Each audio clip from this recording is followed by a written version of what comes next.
I had heard 1,000 stories about Route 666, but I always thought they were just legends to scare newbies.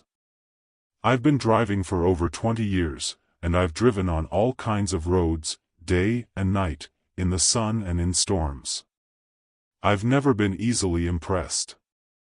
But that night, when I decided to take a shortcut along Route 666 to save a few hours, something told me I shouldn't. It wasn't fear, it was discomfort. A feeling in my stomach. But I kept going anyway, trusting my experience. The stretch seemed normal at first, old asphalt, few streetlights, nothing but the yellow stripe lit by the headlights. It was past 2 in the morning when everything started to get strange. The CB, which was turned off, started to hiss on its own. At first I thought someone had called from outside, but there was no one in range. Just hissing. Until, amidst the noise, I heard a voice. Low, choppy, but clear. And she whispered my name. It wasn't just any voice. It was my wife's. But she died in 2017. I almost crashed the truck trying to look at the radio. I turned it off immediately, but the hissing continued. Even without power, without being connected to anything. That sound seemed to come from inside the cabin. I tried to convince myself that it was tiredness, a hallucination. But the weather started to behave in a strange way. I looked at the clock on the dashboard, 2:43. I drove for another 20 minutes. I looked again, 2:43. The road didn't change. Same route, same marks on the asphalt, same rusty sign passing 3 times. And every time it passed, CB would chirp again.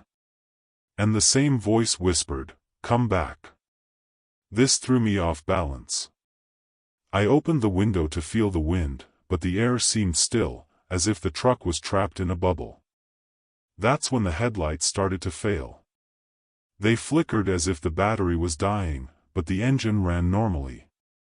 The radio on the dashboard died, and the speedometer needles froze. The only thing that worked was the sound of the engine and the CB. It kept on going, whining, calling. And then another voice came. A deep, masculine one that I had never heard before. It said, "You shouldn't be here." The voice seemed to come not just from the radio, but from the entire road, as if it were the asphalt itself speaking to me. And when I looked in the rearview mirror, what I saw froze me. Behind the truck, right in the center of the road, there was a low, reddish light, as if someone were holding a weak flashlight many meters away. But it didn't make sense. I hadn't seen any cars approaching, not in the rearview mirror or on the road. And that light, it didn't waver like a normal headlight. It was fixed.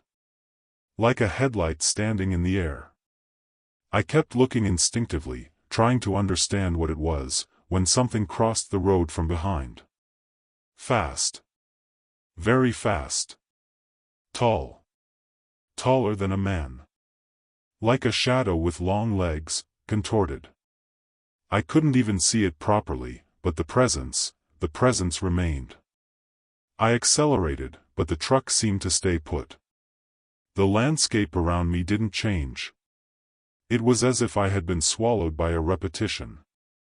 I began to feel a strange, heavy heat, as if I were driving inside an oven. And yet, my skin crawled. The CB was hissing louder and louder, and the voices were now alternating, my wife, my father, a friend who had died in an accident on the highway. They were all whispering my name, asking me to stop. But a part of me knew that if I stopped, I would never come back. That if I got out of the truck on that road, it would be like going through a door from which there was no return. I tried to radio for help, anything, but all I could hear was static and whispers. That's when I started hearing a horn. Long, metallic, but it wasn't coming from me. I looked at the horizon and saw, on the other side of the road, a truck coming towards me. But it had no headlights. Just the black silhouette, at absurd speed. And in the cabin, there was someone just like me. Equal. Same cap, same shirt, same beard. But with white eyes, facing upwards. I screamed and turned the steering wheel hard, but the road didn't react. As if the asphalt was no longer real. As if trapped in another layer. The last thing I remember before everything went black was the CB saying, in a slow whisper, "You stayed." I woke up hours later, with the sun beating down on my face. The truck stopped on the side of the road, engine off, headlights burned out. I was alone, with no signal, but the GPS showed that I was still on Route 666, even though I was miles away from it. There were no tire marks indicating that I had left the asphalt. No sign of another truck. Just dust. And silence. But on the CB screen, still turned off, there was a single word written, as if burned into the screen: "Come back." I spent the rest of the day at a gas station, trying to work up the courage to tell someone. When I finally told another trucker what had happened, he just nodded slowly and said, "You took the old stretch, right?" I asked him what he meant by that, and he replied, "There's a part of 666 that doesn't appear on the maps anymore, a detour that seems to save time but that no one uses. They say that's where time doubles. Sometimes, those who go in don't come out the same way. And some, they don't come out at all." His expression was serious. And I knew he had been through something too. From then on, I never used that route again. Every time someone mentions it, I stay silent. I keep what I saw to myself. But what scares me the most was not the road, nor the voices, nor the distorted version of myself. It was the feeling that that part of the road still exists. It is still there, waiting for someone tired, distracted, to fall into the same trap. As if it were a trap made specifically for truck drivers. Because only we, driving through the night, carry the kind of emptiness that that road knows how to recognize. To this day, my truck CB has never worked properly again. Even after replacing the device, it still beeps on its own at dawn. And sometimes, in the middle of the beeping, I swear I hear my name. It's not loud. It's not constant. But it's there. Like an echo of what was left on that road. Like a reminder that I almost didn't come back. And that, perhaps, a part of me is still stuck on that stretch. Spinning in circles. Whispering to some other unsuspecting person, "Come back." The worst part of all is that, from time to time, I dream about that road. With the same landscape repeating itself, with the same voices, and the same truck coming in the opposite direction. And in dreams, I can never get out. I only wake up when the radio says my name. Exactly the way I said it that night. And when I open my eyes, there it is, the CB turned on by itself, beeping, waiting for a response. As if that part of Route 666 still had a piece of me in it. And wanted the rest. Sandstorms are nothing new in Nevada, but that night it came heavy, thick, swallowing everything. The sky turned rusty, the wind hit the truck as if it wanted to rip off the bodywork, and I couldn't see anything beyond what the headlights could tear in the dust. I decided to stop, look for a safe place until it passed. The GPS had already crashed, and there was no cell phone signal. That's when, out of nowhere, I saw a neon sign flashing in the distance, "Gas and Market." I thought it was strange. I didn't remember any gas station at that point on the road, but I followed it, more out of instinct than logic. The place looked like it was from another time. Old pumps, a snack bar attached to the street, a crooked sign. But it was a refuge in the middle of nowhere. I parked and got out, the sand hitting my back hard. When I entered the store, the doorbell jingled and 3 people behind the counter turned around at the same time. And then came the shock. They all called me by name. "Good evening, Marcos. I'm glad you're back." I froze. I'd never been there. I'd never been that route before. I didn't know those people. But they knew who I was. And they spoke with a naturalness that made me doubt myself. I tried to laugh, changed the subject, and said they must be confusing me. But the older woman behind the cashier shook her head with a sad smile. "We never get confused around here." The others just stared at me. Not hostile, but as if they were waiting for something. I started walking around the store, trying to find an excuse to leave quickly. The shelves were full of old stuff, packaging I hadn't seen since the 90s. There was even a glass Coca-Cola with a faded label. The clock on the wall had stopped, it read 3:17. But the second hand still moved. I asked to fill up and pay right away. The man behind the counter gave me my change without looking at the system, as if he already knew how much it was. Then he said, "Your delivery is almost complete, right? Just a few kilometers to go." That froze me. I hadn't told them about the delivery. There was no way they could know where I was going. I tried to remain calm and asked where they knew me from. The woman replied, "You've been here before. You just don't remember yet." I left the store without answering, my heart racing, trying to figure out if it was a prank, a delusion caused by the storm, or something much stranger. I walked back to the truck, trying not to look back. The sand was still cutting through the air, but the station seemed immune. No grains of sand were piling up on the ground, no sound of wind was passing through the structure. When I started the engine, I noticed something strange on the dashboard. The digital clock also showed 3:17 a.m. I stared at it, and a feeling of déjà vu hit me hard. It was as if I had done it all before. Same route, same stop, same conversation. But it didn't make sense. It wasn't on my route. It wasn't anywhere.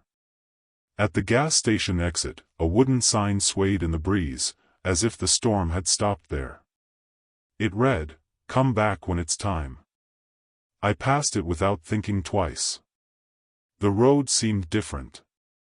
The asphalt was darker, more uneven. The light from the headlights didn't seem to reach much beyond the front of the truck. The radio turned on by itself, playing an instrumental song that gave me goosebumps.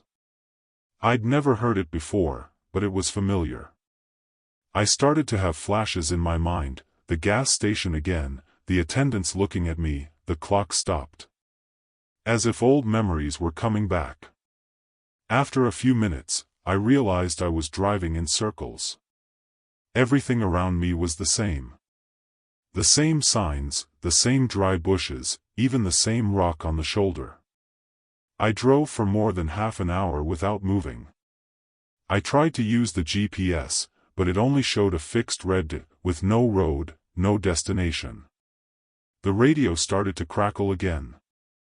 And this time, the woman at the cashier said, "You forgot what you came to get." I almost crashed the truck. I looked around, the road was empty. But the voice continued, clear, even with the radio off. "Come back, Marcos. There's still a stretch of the freight to go." Desperate, I turned the truck around and drove back to the station. But he wasn't there anymore. In its place, there was only sand and weeds. No structure. No bomb. As if it never existed. I stumbled out of the cabin, looking for some sign, anything. On the floor, just a single empty glass bottle with the old Coca-Cola label. I took it, without knowing why. When I got back to the truck, the dashboard now read 4:04. The GPS was working again. And the radio was silent. But I knew I had spent more than just time at that stop.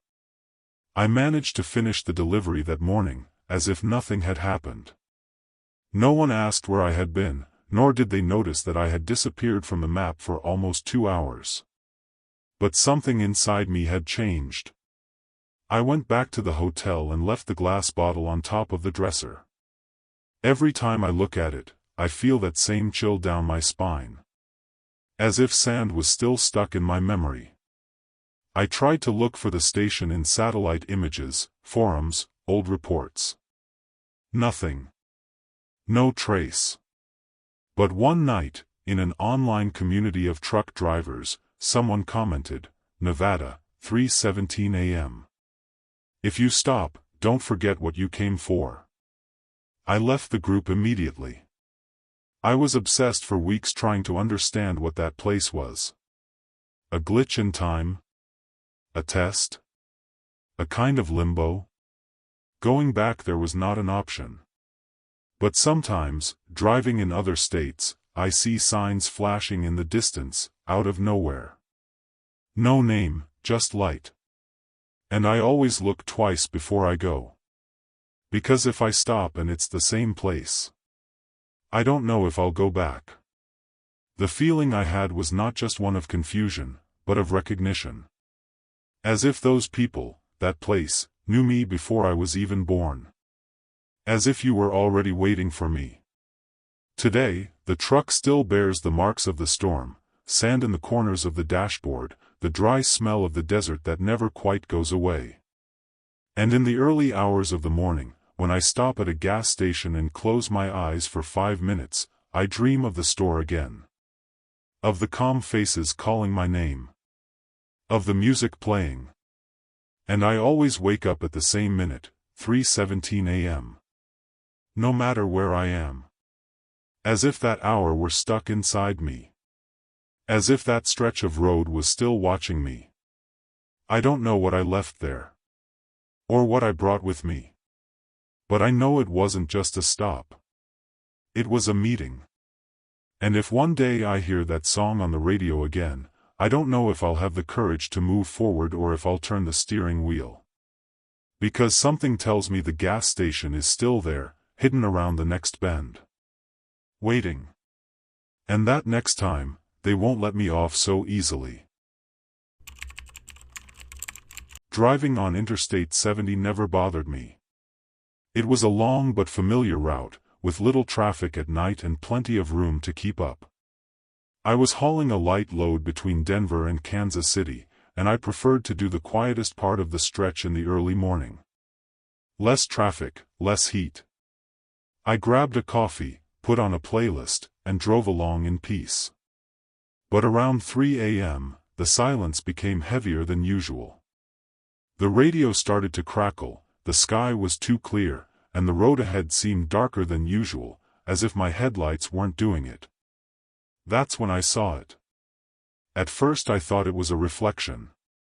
A shadow passing quickly through the corner of my eye, on the shoulder. But then I saw it again. And again. They were dark, human figures running parallel to the truck. Always on the periphery of my vision, always at a point where the headlights could barely reach. I looked quickly, but nothing. But in the reflection of the mirrors, I could see them. Like elongated figures, following the speed of the truck. My whole body went on alert. I tried to ignore it, telling myself that I was just tired, that my eyes were playing tricks. Until I couldn't deny it anymore. One of the shadows tapped on the cockpit window. A sharp, hard slap, like a real hand was there. The sound was so real I almost swerved off the road. I looked straight ahead and for a second I saw something. A dark shape with sunken, white eyes, running alongside the cockpit as if unaffected by the wind or the speed. The next second it was gone. But the handprint remained. A dark smear on the glass, like soot mixed with oil. I leaned hard on the steering wheel and took a deep breath. I turned on the CB radio, just to hear a human voice, but all that came out was an intermittent hiss. Further ahead, I slowed down a bit, thinking that this might make it stop. But it was worse. The shadows multiplied. Running on both sides, passing between the wheels, some even in the rearview mirror, as if they were stuck there. I couldn't see their faces, only twisted silhouettes, as if they were in constant movement, even when stopped. I began to feel a pressure in my head, as if the air inside the cabin had become denser. And then, something whispered very close to my ear, even with the cabin closed, "You can see it now, right?" My heart nearly stopped. I looked around, but there was no one there. The cab was locked, all the windows rolled up. Even so, I felt a presence inside the truck, as if something had come in with me. The shadows outside remained, but now one of them stood out, taller, clearer. It ran close to the glass, and seemed to be looking right at me, even though its eyes were not visible. I tried to speed up, to pass it, but the road seemed longer, as if it would never end. The signs repeated themselves. The same "next exit in 30 miles" sign appeared 3 times in less than 10 minutes. Then the lights on the dashboard started to flicker. The speedometer froze, the radio hissed loudly, and then, absolute silence. The engine was running, but all the systems were dead. The shadows closed in, as if they were feeding on the blackout. And then came the worst part. They started to climb up the truck. I saw hands pressing against the front windows, the side windows, even the roof. They weren't knocking anymore, they were just clinging there, as if they were trying to break through. Each one with thin fingers, too long, almost human. Almost. I gripped the steering wheel with all my strength, accelerating as much as the truck would allow, even without knowing where I was. The headlights still cut through part of the darkness, but the world beyond seemed like an endless void. The shadows began to fade, one by one, like smoke evaporating. When the last one disappeared, the road reappeared as normal. The dashboard started working again. The radio turned on with a random song, as if nothing had happened. And the mark on the glass disappeared. All that was left was a slight blur in the corner, as if it were a memory. I drove to the next gas station without stopping, without blinking. When I arrived, I got out trembling, and the attendant looked at me as if he knew. He just asked, "It was on 70, right?" I couldn't answer. I just shook my head. He pointed to a corner with other truck drivers, all silent, all with the same blank look. One of them said, "Once you see it, you'll never drive alone again." Since then, I avoid that stretch. And when I have to go through, I put pictures in the cab, leave the radio on, and don't look in the rearview mirror anymore. Because sometimes, even on the most illuminated road, they still drive by. It's been a few months now, and I still find myself looking around the road, hoping to see a figure.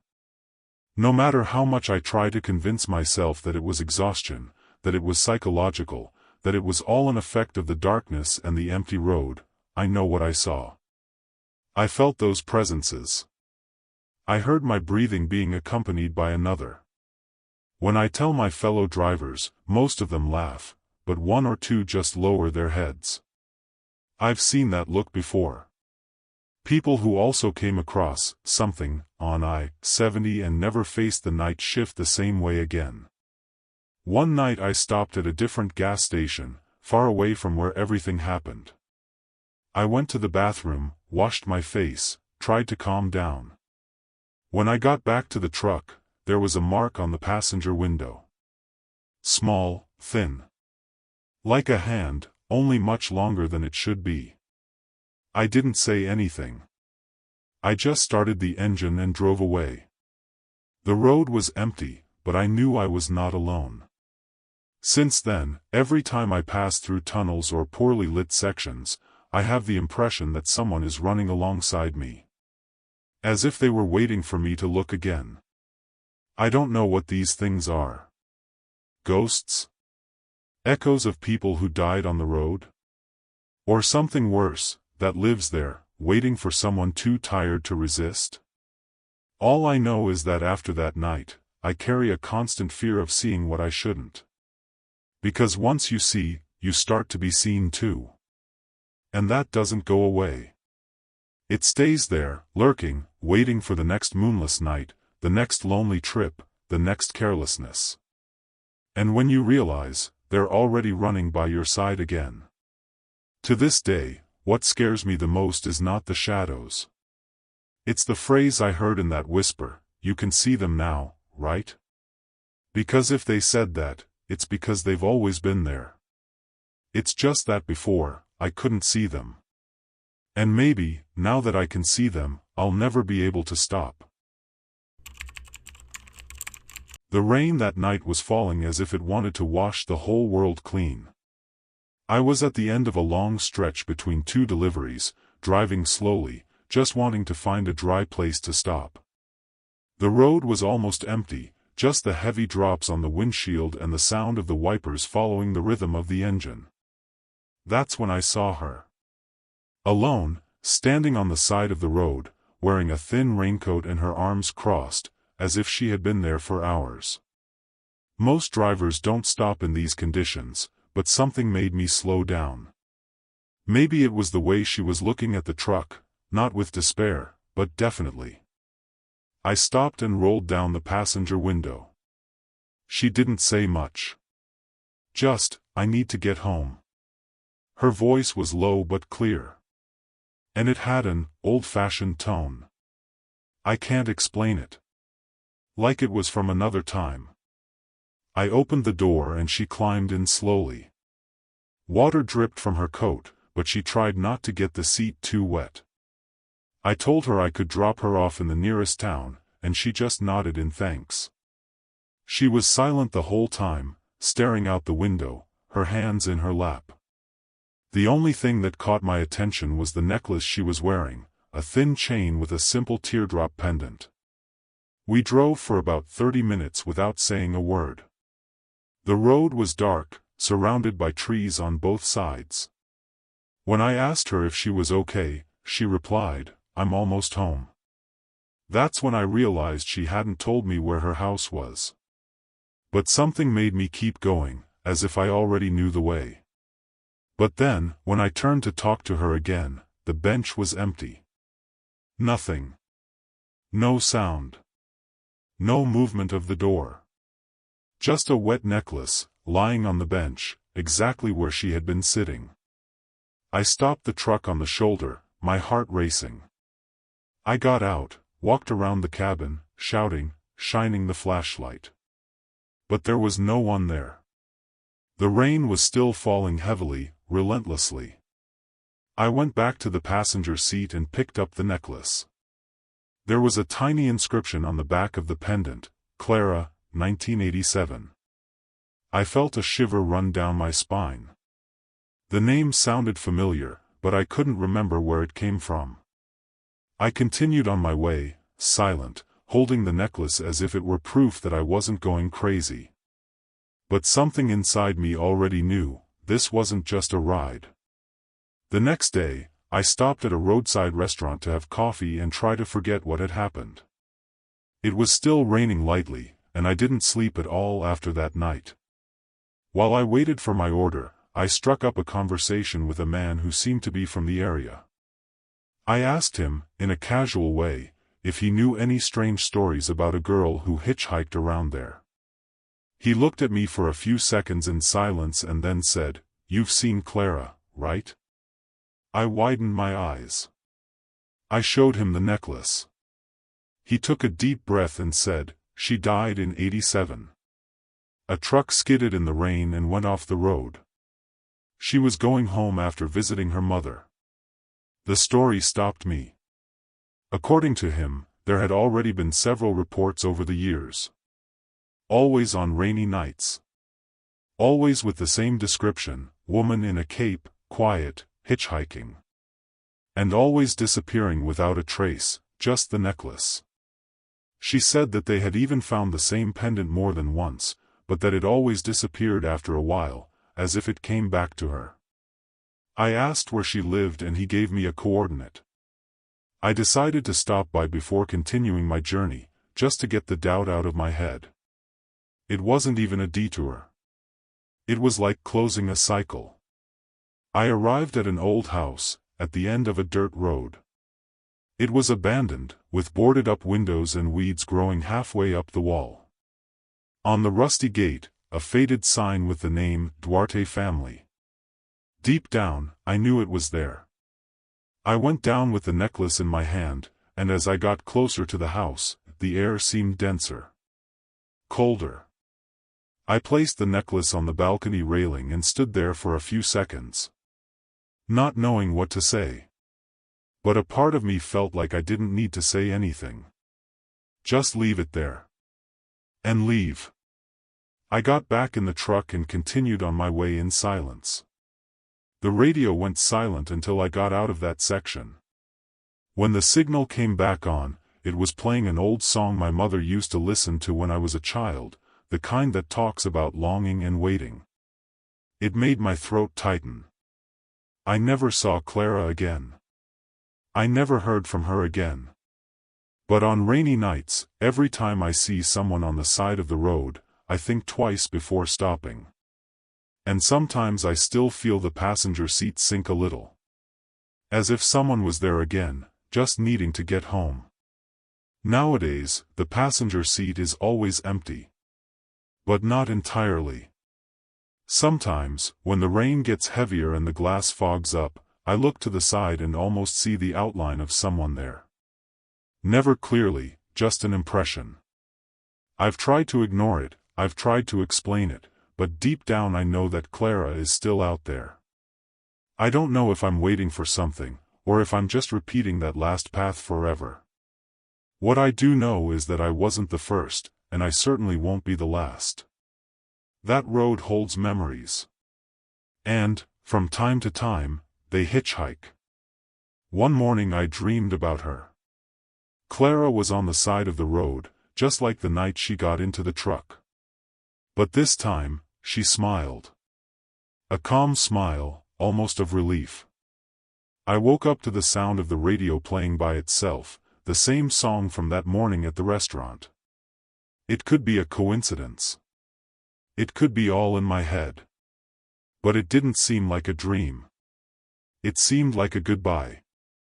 Since then, I've never found the necklace again. And I've never heard my name called on the road by a voice I didn't recognize. I've tried looking for old obituaries, photos from the time, anything that would prove she existed. I found an old, faded article about a highway accident in 1987. The victim was a young woman named Clara Duarte. The image was in black and white, you could barely see it. But it was her. The same serene expression, the same eyes. Since that day, I have kept a copy of the clipping in my wallet. I don't know if it's out of respect, fear, or because I still want to believe that it had a purpose. That Clara finally managed to get home. And maybe she did. Maybe that necklace I left on the porch was enough. Maybe she just needed someone to see her, even if it was just for a few miles. Now, whenever someone asks me why I've been driving alone for so long, I just give them some excuse. But the truth is, after that night, I've never felt truly alone again. Because I know that if the rain ever comes down hard again, maybe it will come back. And I'll be ready for another stretch home. The night was too silent on that stretch of highway.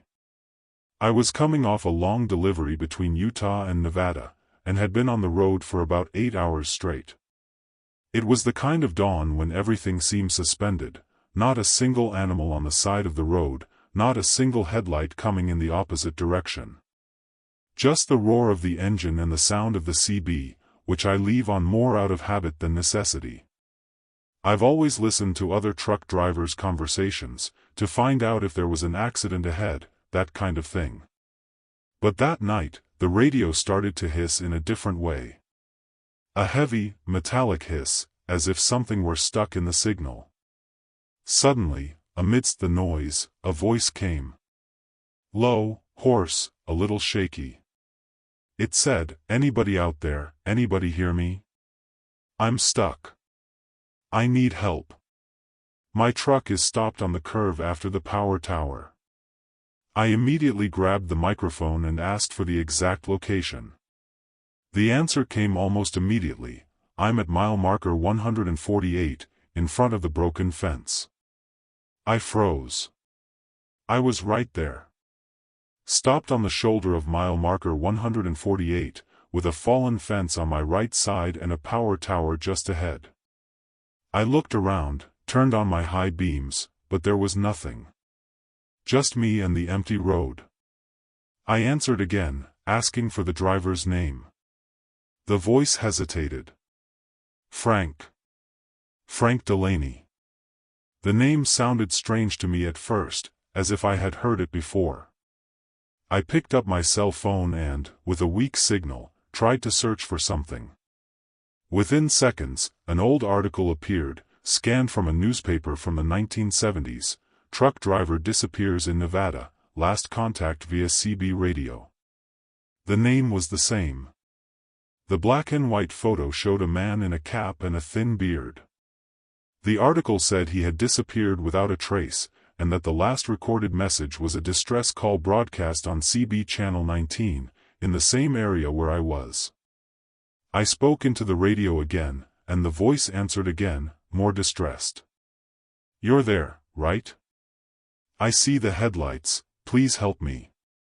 I froze. I turned around and looked in the mirrors, but nothing. The whole truck seemed to be plunged into a strange silence. Even with the engine running, it seemed muffled. I got out with the flashlight, pointing it at the road. The night was dense, heavy. I went to the fallen fence and saw only weeds and dirt. But when I got back into the cabin, the radio was off. Completely. And the volume knob was turned to minimum. I hadn't touched it. I turned on the CB again, but all I heard was static. I stood there for a few minutes, waiting for the voice to come back, trying to figure out if it had been real. Suddenly, without touching anything, the radio crackled loudly again. And the voice came back, fainter now, as if it were moving away. They're coming, if you hear me, don't stop. Don't ever stop here. Before I could respond, the sound disappeared completely. The kind of silence that makes it seem like the world is holding its breath. I looked at the story on my phone again. There was one detail I hadn't noticed before. Frank's truck was a 1968 model, light blue, with an eagle sticker on the windshield. I got back on the road, trying to pretend nothing had happened, but my eyes were glued to every corner. 20 minutes later, I passed a wide curve, near a shallow ravine. That's when I saw it. A truck, parked on the shoulder, covered in dust and rust. Light blue. Same model as the one in the news report. The right headlight was still on, a little yellowed. A faded sticker in the shape of an eagle on the corner of the window. I stepped on the brake instinctively, but something inside me screamed to keep going. I drove straight past, as fast as I could. I looked in the rearview mirror, and it was still there. But it seemed kind of transparent, as if it wasn't part of the world. At the next stop, at a gas station near Sunrise, I showed the photo of the truck to one of the old attendants. He looked at it, fell silent, and said, "You've seen Frank's truck. Every now and then someone passes by it. But no one can stop it. If they try, they don't come back." I asked if anyone had ever tried to track it down, to come up with some kind of explanation. He just shook his head. There are things on the road that are not meant to be understood. I got back into the truck with the feeling that I was carrying more than just a load. That voice had somehow stayed with me. Ever since then, every time I turn on the CB, I wait to hear his frequency. Sometimes, just for a second, I hear that strange hiss.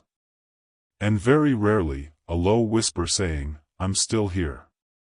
I don't know what keeps Frank stuck on that road, in that spot. Maybe it's his last attempt to call for help. Maybe no one has ever really stopped. But what I do know is that now, I hear it. And maybe, just maybe, it's already connected me to him in a way I can't undo.